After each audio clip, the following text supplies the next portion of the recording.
joven que ya estaba por tomar su examen final, ya iba a terminar el semestre y tenía un examen muy importante en la clase de matemática. No era yo ese joven, solo para aclarar, esta historia me la inventé, pero aplica para lo que el día de hoy estaremos aprendiendo. Este joven no había puesto atención en todo el año, no había hecho notas de la clase de matemáticas, a puras penas estaba pasando con un 70 con la ayuda de sus compañeros que le habían dado chivos para sus tareas y todo. Así que no tenía idea de qué iba a tratar el examen, no sabía absolutamente nada de qué se había tratado toda la clase de matemática. Bueno, el joven estaba asustado porque decía, ¿y ahora qué voy a hacer? Porque no tengo ni idea de qué se va a tratar el examen. Faltan 2 semanas, no creo que me alcance 2 semanas para poder estudiar todo lo que tengo que aplicar. Y pues resulta que el examen iba a ser en papel y para su suerte, sus compañeros, pues de alguna manera lograron agarrar las respuestas y las preguntas al examen. Así que le dijeron, mira, aquí tenemos las preguntas y las respuestas al examen, te mandamos las fotos, ¿o qué? Sí, está bueno, dijo el joven. Y pues él contento copia las respuestas, las preguntas y se va a su casa. Durante esas 2 semanas él estaba día y noche aprendiéndose las preguntas y las respuestas, solo memorizándolas del 1 al 30 preguntas iban a hacer. Y el joven estaba ahí desesperado, día y noche, memorizándose todas esas preguntas y respuestas. Y pues por fin pudo memorizarse todo.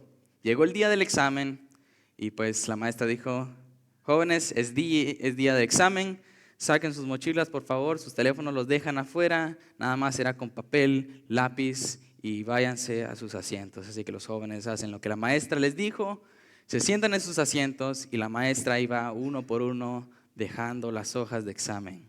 El joven estaba confiado así tranquilo, pues él decía, pues como quiera ya me sé todas las respuestas al examen, me sé todas las preguntas, no importa, y pues para su suerte todas las preguntas iban a ser iguales para todos. Así que él estaba ahí confiado. La maestra le pone la hoja en su escritorio y su sonrisa se desaparece de la nada. Las respuestas y las preguntas eran iguales, pero ¿por qué era que se le desapareció su sonrisa? Bueno, resulta que las preguntas eran las mismas, las respuestas también, pero debajo de cada pregunta decía, demuestre su trabajo y explique la respuesta.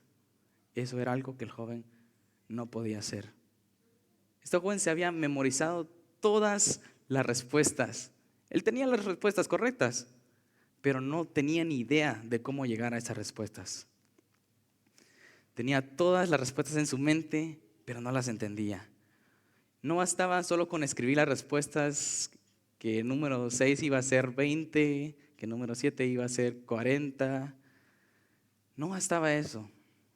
Él tenía que comprender las respuestas, tenía que practicar las respuestas, tenía que permanecer en la respuesta correcta, porque no solo podía escribir un garabato y decir, este es mi trabajo.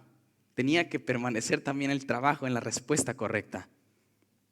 No podía simplemente escribir lo que se le venía a la mente. Así que el joven tomó el examen y, como es lo esperado, para poder pasar, para poder aprobar, necesitaba demostrar su trabajo, algo que no pudo hacer, y lastimosamente reprobó su examen. Un examen muy final, muy importante para poder pasar aquel semestre. Igualmente, Jesús les habla en este pasaje a aquellos que ya creían en Él, pero les dice algo muy claro: si ustedes permanecen en mi palabra, verdaderamente son mis discípulos.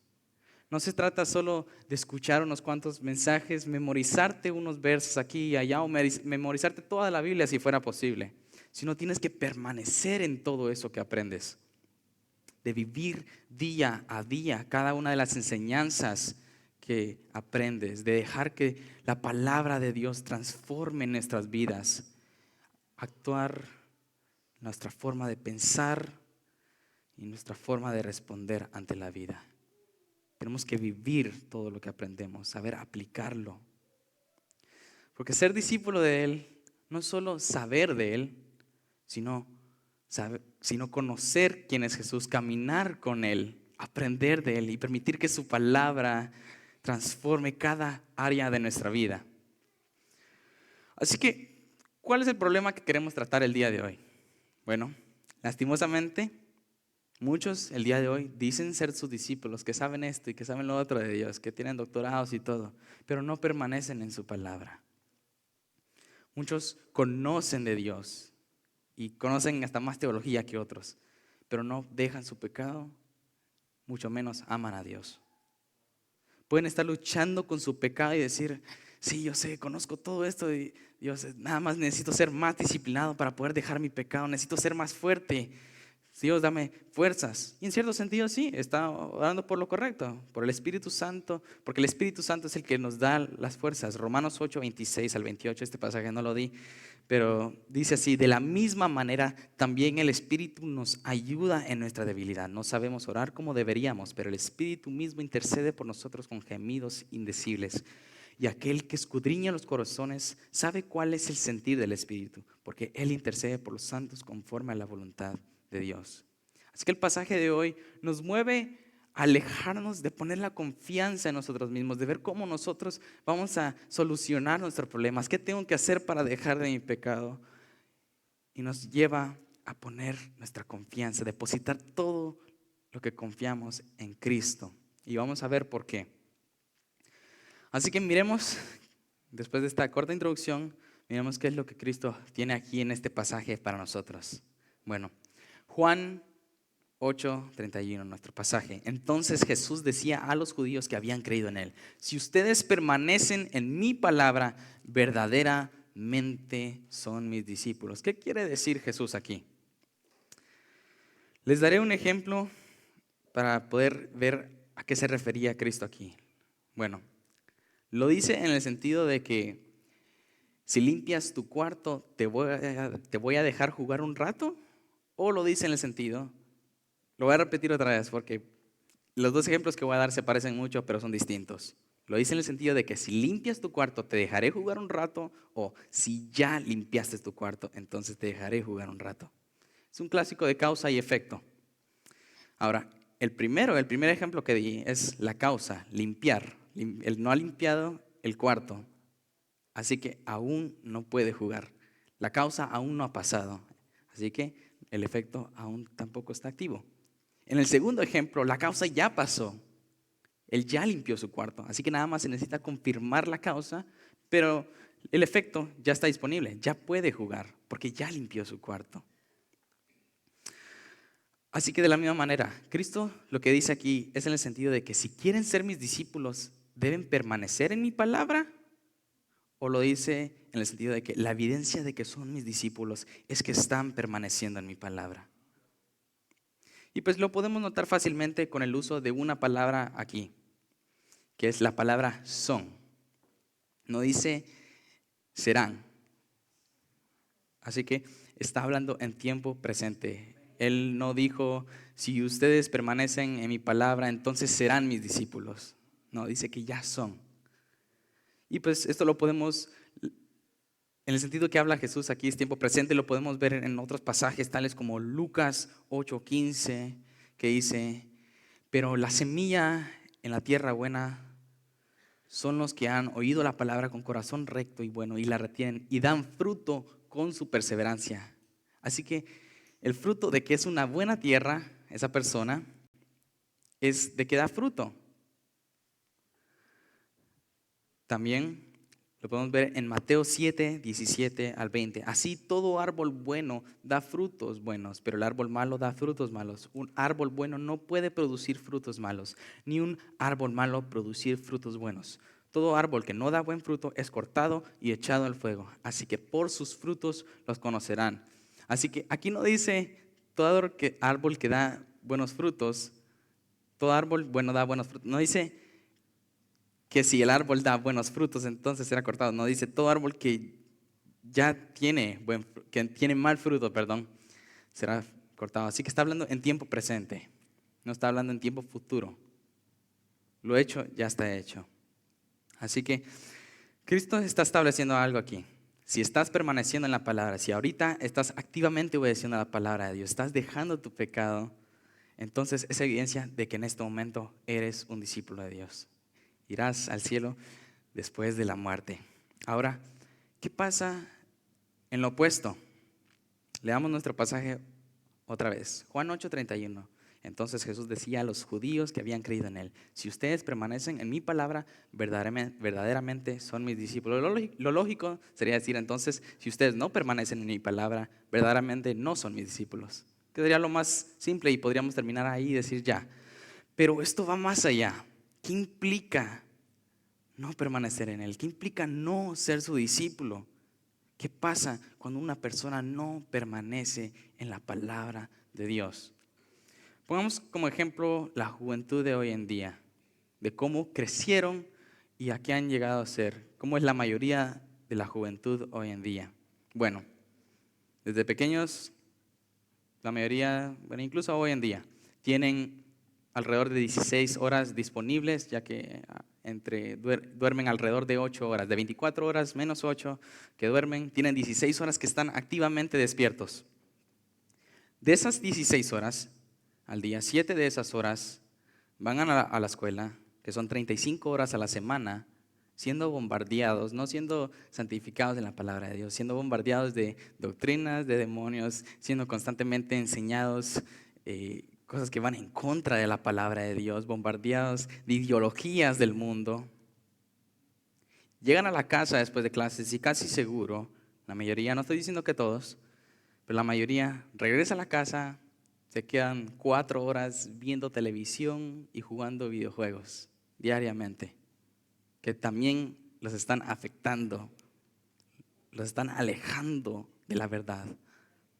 Nuestro nuevo total ahora, con 4 horas al día, son 63 horas de bombardeo constante durante la semana. 112 de las horas durante la semana están activos. Y más de la mitad de esas, que son 63 horas de 112, están constantemente siendo atacados espiritualmente. Y después queremos que los niños vayan 1 o 2 horas a la semana, el domingo, a dibujar una fotita del arca de Noé, colorear y cantar Cristo me ama. Y que esperamos que sean grandes santos, gente que ame la palabra de Dios. No es un misterio que crecen y después no les interesa nada de Dios. No es un misterio que después crezcan y no amen a Dios y amen más su pecado. Porque nunca permanecieron en Cristo. Y esto también aplica para todos. Si no permanecemos en Cristo, el resultado va a ser que no vamos a terminar caminando en la verdad. No vamos a ser discípulos. Romanos 12, 11 al 13 dice: no sean perezosos en lo que requiere diligencia, sean fervientes en espíritu, sirviendo al Señor, gozándose en la esperanza, perseverando en el sufrimiento, dedicados a la oración, contribuyendo para las necesidades de los santos, practicando la hospitalidad. La Biblia no nos manda a buscarlo solo cuando tenemos tiempo. Y en realidad, si hacemos cuentas, tenemos mucho tiempo libre, pero lo perdemos mucho. Sino a buscarlo día y noche, como su palabra dice constantemente a través de la Biblia. A través de la Biblia podemos encontrar tantos ejemplos, especialmente en los Salmos, donde dice día y noche, escudriño tu ley. Y cuando no eres diligente en lo espiritual y no permaneces en Cristo, he ahí por qué no dejas tu pecado que tanto amas, porque no permaneces en Cristo. 2 Timoteo 3, 1 al 5 dice: pero debes saber esto, que en los últimos días vendrán tiempos difíciles, porque los hombres serán amadores de sí mismos, avaros, jactanciosos, soberbios, blasfemos, desobedientes a los padres, ingratos, irreverentes, sin amor, implacables, calumniadores, desenfrenados, salvajes, aborrecedores de lo bueno, traidores, impetuosos, envanecidos, amadores de los placeres en vez de amadores de Dios, teniendo apariencia de piedad, pero habiendo negado su poder. A los tales evita. Hay un factor en estos 5 versos que es lo que causa esta pequeña lista de pecados, porque aún podrían haber más pecados en esta lista. La cantidad de pecados que se pueden cometer es innumerable. Pero es la frase: en los días finales harán amadores, los hombres serán amadores de sí mismos. Por eso es que los jóvenes de hoy crecieron y ahora son amadores de sí mismos.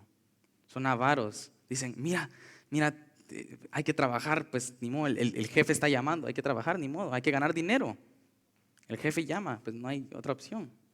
Ok, está bien, el jefe te llama a trabajar, pero Cristo también te llama a obedecer su palabra, a buscarlo a Él. ¿Quién es más poderoso? ¿Quién es más importante para ti? ¿Tu jefe o Dios? Son jactanciosos. Mira, esta semana trabajé 60 horas y la otra semana planeo trabajar más si puedo. ¿Y cuántos minutos siquiera has leído tu Biblia en esa semana? Porque no creo que si trabajaste 60 horas y te estás jactando de eso, te vas a jactar de lo poquito que lees tu Biblia. Implacables. Les dices algo que no les gusta y se enojan. No, que esto no, que ya me voy, ya no los quiero a ustedes. Implacables. No se les puede decir nada. Y sin amor, solo piensan en lo que los beneficiará a ellos. Y hay algo importante notar al final de este verso. Teniendo apariencia de piedad, pero habiendo negado su poder. Así que de las personas que habla este pasaje, sí, hablamos de los que pecan públicamente, explícitamente, los podemos ver pecando, pero aquí dice teniendo apariencia de piedad, pero habiendo negado su poder. Así que los que acabo de mencionar también son pecados, pero de los que se centra este pasaje son de los que lo hacen a escondidas, en lo oculto. Esos mismos pecados, pero ocultos, implicando que podrían estar dentro de la iglesia, ya que dice teniendo apariencia de piedad. Ahora piensa por un momento, analízate y piensa, ¿eres una de esas personas? Quiero darte un ejemplo para que te puedas calificar y analízate si eres amador de ti mismo o si eres amador de Dios. Supongamos que de ahora en adelante la paga del pecado ya no sea una eternidad en el infierno, ya solo va a ser un minuto. Puedes pecar todo lo que quieras en la tierra y ahora, después de la muerte, irás un minuto al infierno y después te irás al cielo. Te pregunto, ¿te continuarías esforzando para no pecar? Tu amor que tanto profesas para Dios, que no quiero pecar contra Dios porque yo lo amo, ¿sería tan fuerte como lo aclamas? Si pensaste por un momento, como quieras solo es un minuto en el infierno, ya después me puedo ir al cielo, entonces estás aquí por el motivo incorrecto. No estás sirviendo a Dios por amor a Él. Pero como la realidad es que si peco, entonces va a haber una eternidad en el infierno, dices, no, Dios, por favor, ya no quiero pecar contra ti, ya no. Si piensas esto, entonces estás idolatrando a un ídolo que no existe. Porque Dios no es un Dios que tiene discípulos que le temen a ir al infierno. Dios tiene discípulos que le temen a Él, a su palabra y a su verdad. Eso es. Por eso es que no puedes dejar tu pecado, porque estás aquí porque le temes al infierno. No te quieres ir al infierno. Tú sabes que si pecas y te mueres, te vas para el infierno en este momento. Y si estás aquí por ese motivo, no estás aquí por el motivo correcto. Y al final, entre más tiempo estás aquí, más conoces de la palabra y más perseveras en tu pecado, ira estás acumulando para el día del juicio. Segunda de Corintios 7:1 dice, por tanto, amados, teniendo estas promesas, limpiémonos de toda inmundicia de la carne y del espíritu, perfeccionando la santidad en el temor del infierno. No, ¿verdad? En el temor del Dios.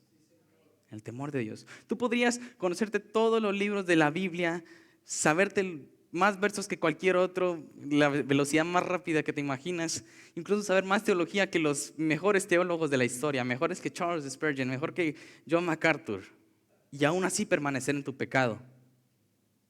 ¿Por qué? ¿Te falta conocimiento? ¿No sabes lo suficiente?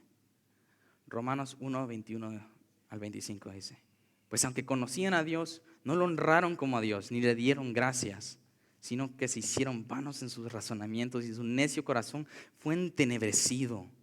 Profesando ser sabios, se volvieron necios y cambiaron la gloria de Dios, del Dios incorruptible, por una imagen en forma de hombre corruptible, de aves, de cuadrúpedos y de reptiles.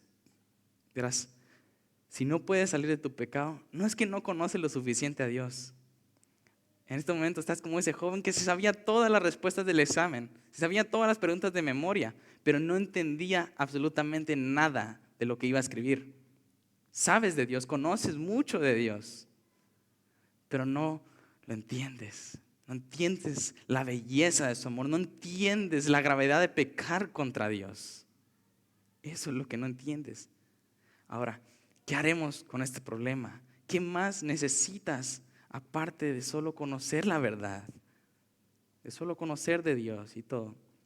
Bueno, Juan 8:32 nos dice el verso que le sigue a nuestro verso que empezamos. Y conocerán la verdad, y la verdad los hará libres. Así que ¿será que es porque te hace falta disciplina que no puedes dejar tu pecado, porque no puedes leer ni 5 minutos la Biblia? ¿Será que es falta de fuerza de voluntad? Bueno, entonces puedes decir, bueno, me voy a meter al gimnasio para agarrar disciplina y así puedo dejar mi pecado al ser ya más disciplinado. Bueno, miremos si hacer pesas realmente te hará más disciplinado. El engaño del fisicoculturismo. Todos saben esos fisicoculturistas, ¿verdad? Son gente que tiene mucho músculo y todo, van a competencias y todo, los califican por cómo están. Bueno, los fisicoculturistas aparentan salud y disciplina. Inicialmente, sí, su enfoque es levantar pesas, quieren ser musculosos, quieren estar saludables y todo. Pero con el tiempo, esa disciplina ya no es disciplina. Al meterse en competencias, ellos quieren ganar, quieren ser los más grandes, los más robustos. Y empieza a crecer una obsesión. Esa disciplina ya no es disciplina, es una obsesión. Y pasan a usar suplementos, esteroides, diuréticos, inyecciones para ser más grandes. Su deseo ya no es estar saludables, sino la gloria de ser los más grandes y los más respetados. La gloria de haber ganado. Y poco a poco van deteriorándose más su salud. Están generándose depresión, problemas respiratorios. Después empiezan incluso a meterse cosas como la vigorexia, una droga que le saca todos los fluidos de su cuerpo para poder estar más marcados aún. Su aparente disciplina esconde una insatisfacción interna profunda, dispuestos a sacrificar incluso su vida por el deporte de fisicoculturismo. Así que si piensas que con hacer pesas o hacer algo que te haga más disciplinado te va a ayudar a dejar tu pecado o a leer más la Biblia, estás en lo incorrecto. Nada de lo que puedas ver aquí te va a motivar a leer más la Biblia, a dejar tu pecado. Eso no es suficiente. Primera de Timoteo 4:8 dice, porque el ejercicio físico aprovecha para poco, pero la piedad es provechosa para todos, pues tiene promesa para la vida presente y también para la futura. Así que, si quieres hacer pesas por salud, no hay nada malo.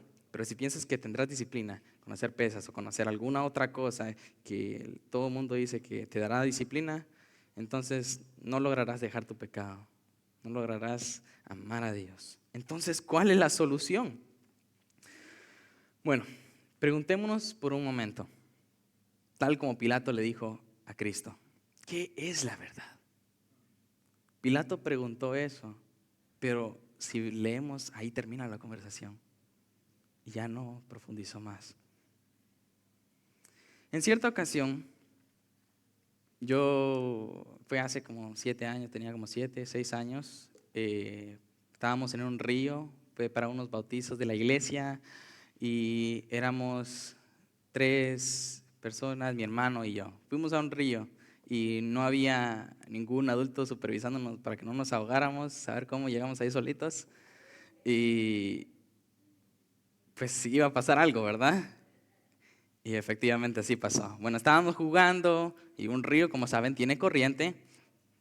Estábamos jugando todo, haciendo chapuzones, lo que uno juega en el agua, ¿verdad? Cuando sentimos, no sé quién de los 5 fue primero, pero la corriente nos estaba arrastrando poco a poco al río, a lo más profundo. Cuando sentimos, todos nosotros estábamos luchando por nuestra vida.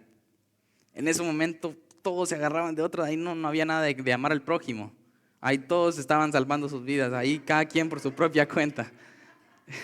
Y en una de esas había un joven que era casi como el doble de mi tamaño. Él pesaba quizás el doble de mí. Yo lo agarro con todas mis fuerzas y lo hago para atrás y me impulso para adelante. Pasó el tiempo y pues nadie se ahogó, gracias a Dios, pero fue una experiencia horrible. Bueno, ¿a qué quiero llegar con esto? Ese joven era el doble de mi tamaño. Yo no era fuerte. Hasta hace poco empecé a levantar pesas y hasta me cuesta todavía. O sea, no tenía fuerzas como para poder jalar a alguien del doble de mi tamaño, ¿verdad? Mucho menos, nunca he sido un natador profesional, así que tampoco podía decir lo maniobré para impulsarme. No. Así que, ¿cómo es posible que pude jalar a alguien del doble de mi tamaño? No era mi disciplina ni mi fuerza.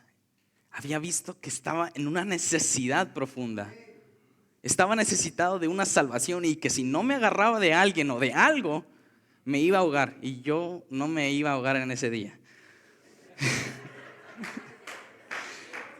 Pero lo que comprendí en ese momento es que estaba en una necesidad. A eso quiero llegar. Comprendí que tenía necesidad. No era porque era fuerte, no era porque era disciplinado.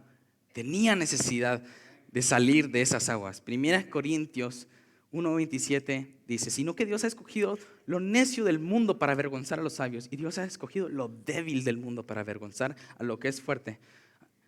Así que no es por tu falta de fuerza o por tu falta de disciplina que no puedes leer la Biblia o no puedes dejar tu pecado. Podrías decir, pero mira esos grandes hombres de Dios, cómo ellos hicieron grandes cosas y levantaron ministerios tan grandes. Bueno, no existen grandes hombres de Dios. Puede parecer extraño, pero no. Podrías decir, pero mira Charles Spurgeon. Este hombre le llamaban el príncipe de los predicadores. Fue un ministro con mente fotográfica. Imaginen lo que Dios hizo con él. Sus sermones eran tan impactantes, llenaba edificios grandes. Sus oraciones eran tan poderosas que uno podría decir, este hombre puede ver a Dios enfrente de él. Él hablaba como que si estuviera hablando con alguien que literalmente lo podía ver enfrente de él. Sus oraciones eran así. George Mueller, este hombre fue administrador de millones de libras inglesas. Fue en Inglaterra este siervo, ya murió, fue hace mucho tiempo, como en el siglo XIX, pero él tenía orfanatos, él cuidaba a los huérfanos y pues administraba mucho dinero. Todo ese dinero venía de donaciones, nunca pidieron ni una sola libra y apuntaron hasta cada centavo inglés. En cierta ocasión no había comida para los niños y todos los cocineros estaban como, ¿qué vamos a darle a los niños? No hay nada. Y pues George Mueller estaba como, bueno, ¿qué vamos a hacer? Así que él confió en Dios y dijo, sirvan los platos. Y ellos estaban como, pero sirvan los platos. Así que sirvieron los platos sin comida y dijo, ya después de que habían servido todos los platos, oremos por nuestros alimentos. No había nada de comida. Así que ora. Y dice, gracias Padre por los alimentos que nos has proveído el día de hoy. Continúa su oración. Ni bien había terminado la oración cuando alguien toca la puerta del edificio y le abren a un panadero. Dice, fíjense que me sobraron panes aquí, así que los quiero donar para todos ustedes.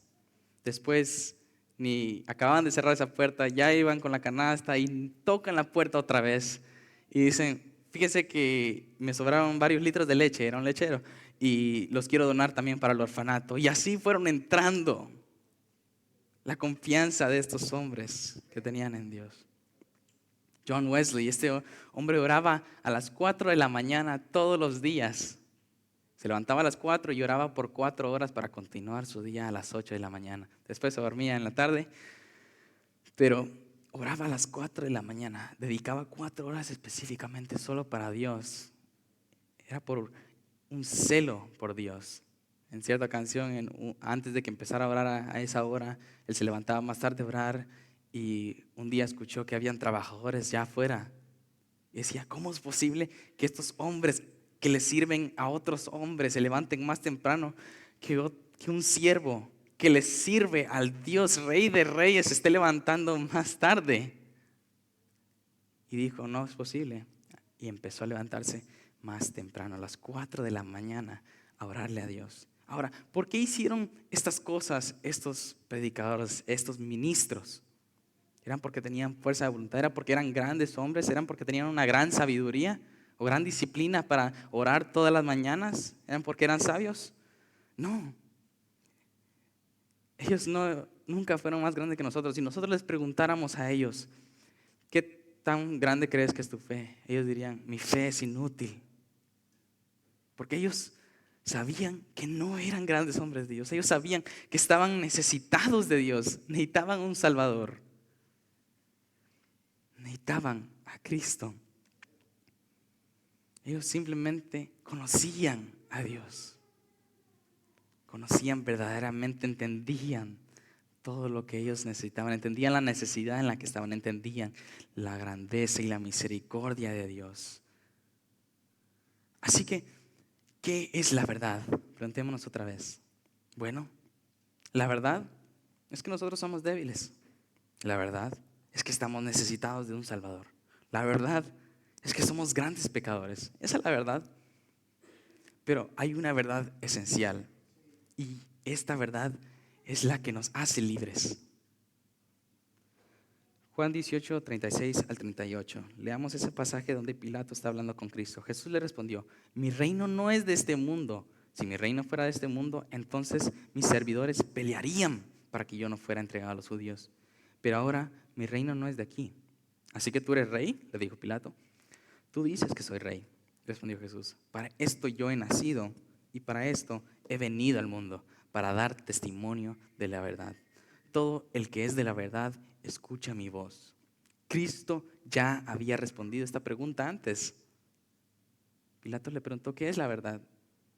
Si hubiera estado siguiendo a Cristo, lo hubiera escuchado 4 capítulos antes. Eso lo podemos ver en Juan 14, 6. Esta es la gran verdad. Esta es la verdad que nos hace libres del pecado. Juan 14, 6 dice, Jesús le dijo, yo soy el camino, yo soy la verdad y la vida. Nadie viene al Padre sino por mí. Así que, ¿cuál es esa verdad para poder ser libres de nuestro pecado? Cristo. Cristo. Es simple, no es que tienes que buscar por años y años en la Biblia. ¿Cuál es la verdad? No encuentro la verdad, necesito esa verdad para ser libres. Cristo no dijo, y conocerán la verdad y serán libres y ahí a su suerte. Él les dijo que Él era la verdad. ¿Quieres ser libre del pecado? Conoce a Cristo. Esa es la verdad. Él es la verdad. ¿Quieres leer tu Biblia? Conoce a Cristo. Conoce la verdad. ¿Quieres orarle más a Dios? Conoce a Cristo. Pero no con un conocimiento intelectual como ese joven que reprobó el examen. Eso no te va a servir de nada. Sino conócelo en la plenitud de su gloria, de quién es. ¿Quieres amar más a Dios? Conoce a Cristo. Es la verdad. Él es la verdad. No es nada extraordinario, no es nada más, no es algo, no es algo que sea imposible de conocer. Es Cristo. Ahí lo podemos encontrar claramente a través de toda la Escritura. Y la razón por la que es Cristo es por lo que Él hizo. Tú podrías pasar 1.000.000 de años, miles de millones de años en el infierno y aún eso no sería suficiente para saldar la deuda de tu pecado. Incluso si solo hayas pecado una vez en toda tu vida, una eternidad en el infierno no sería suficiente para saldar ese pecado contra Dios. No alcanzaría, porque no eres perfecto. Tú has cometido pecado. En cambio, Cristo, Él caminó perfectamente. Él no conoció pecado. Él no pecó nunca. Fue tentado y demostró que Él no podía caer en pecado. Él murió en la cruz por cada uno de nosotros.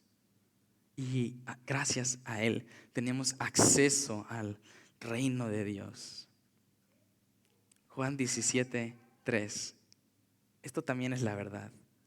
Y esta es la vida eterna, que te conozcan a ti, el único Dios verdadero, y a Jesucristo, a quien has enviado. Si tú conoces a Dios a plenitud, no solo un conocimiento intelectual, entonces obtendrás la vida eterna como recompensa. Si lo conoces como Él es, Cristo es la verdad, Cristo es la vida eterna, Cristo es lo único que tenemos para nuestra vida, es lo que necesitamos y es lo único que tenemos para poder ir al cielo. Sin Cristo no hay entrada al cielo. Necesitamos a Cristo. ¿Y qué mejor que tener a Cristo, a Jesús como nuestro Salvador, y después de la muerte, al conocerlo a Él, poder estar delante de nuestro Salvador y verlo cara a cara por toda la eternidad, aprender de Él, aprender quién es, aprender plenamente sobre su gloria? Será día tras día ahí. Ahí no habrá noche, porque Él será la luz. Ahí no habrá dolor, porque Él será el consuelo. No habrá tristeza, porque Él será la alegría. Él será la fuente de todo nuestro gozo. Las calles de oro no nos van a importar. Van a parecer como calles normales de aquí afuera. Los mares de cristales van a parecer como los lagos que vemos aquí, que están todos llenos de tierra, comparado a la grandeza de Cristo. Es que ese es el motivo por la que queremos entrar al reino, no para alejarnos del infierno. Obviamente no queremos ir al infierno, pero nuestra motivación, nuestro motivo de estar aquí no es porque le tenemos miedo al infierno, ni porque queremos ver esas calles de oro. Es porque queremos ver a Cristo, a nuestro Salvador. Su gloria será el día. Así que aquí es donde regresamos a nuestro texto base, Juan 8:31. Entonces Jesús decía a los judíos que habían creído en Él: si ustedes permanecen en mi palabra, verdaderamente son mis discípulos. Si tú ahorita estás permaneciendo en la palabra, buenas noticias. Entrarás al cielo, entrarás al reino de los cielos y estarás con Él. Pero si ahora no estás permaneciendo en su palabra, no estás obedeciendo sus mandamientos, practicas el pecado, no amas a Dios, no amas leer su Biblia, ruégale a Dios por misericordia para que te haga su discípulo. Mateo 20:29-34 dice: al salir de Jericó, una gran multitud siguió a Jesús, y dos ciegos que estaban sentados junto al camino, al oír que Jesús pasaba, gritaron: Señor, Hijo de David, ten misericordia de nosotros. La gente los reprendía para que se callaran, pero ellos gritaban más aún: Señor, Hijo de David, ten misericordia de nosotros. Y deteniéndose Jesús los llamó y les dijo: ¿qué quieren que yo haga por ustedes? Ellos le respondieron: Señor, deseamos que nuestros ojos sean abiertos. Entonces Jesús, movido a compasión, tocó los ojos de ellos, y al instante recobraron la vista y lo siguieron. Así como los ciegos rogaban cada vez más fuerte: ruégale a Dios si no estás permaneciendo en la palabra, si sabes dentro de ti que no eres un discípulo de Él. Ruégale con todas tus fuerzas que Él tenga misericordia de ti, que Él tenga compasión, que sea movido a compasión, para que Él te abra los ojos, así como le abrió los ojos a esos ciegos, y puedas ver la realidad, para que ya no solo mires la punta del iceberg de quién es Dios, sino que mires toda su gloria, la belleza de su grandeza, la belleza de su misericordia, y temerle a Él, a sus mandamientos, a su gloria, a su gracia, a su omnipotencia, a su omnisciencia. Amarle como a Él se le debe amar, para que puedas conocer la verdad, quien es Cristo, y tendrás libertad y tendrás vida eterna. Amén, hermanos. ¿Cuántos de nosotros queremos tener vida eterna? Conozcamos a Cristo como Él es. Pidámosles a Dios que Él nos abra los ojos y le podamos conocer a plenitud, para que ya no perseveremos en el pecado, para que sigamos a Cristo como aquellos ciegos que les fue abierto los ojos. Amémoslo con todo. Y si permanecemos en Él, somos sus discípulos. Amén. Espero que esta palabra haya sido de edificación para cada uno de ustedes el día de hoy. Y de la misma manera, así como me ha confrontado a mí, espero que de la misma manera ustedes hayan podido aprender algo el día de hoy. Amén. Así doy gracias por este privilegio. Dios les bendiga y que a Dios sea la gloria. Amén.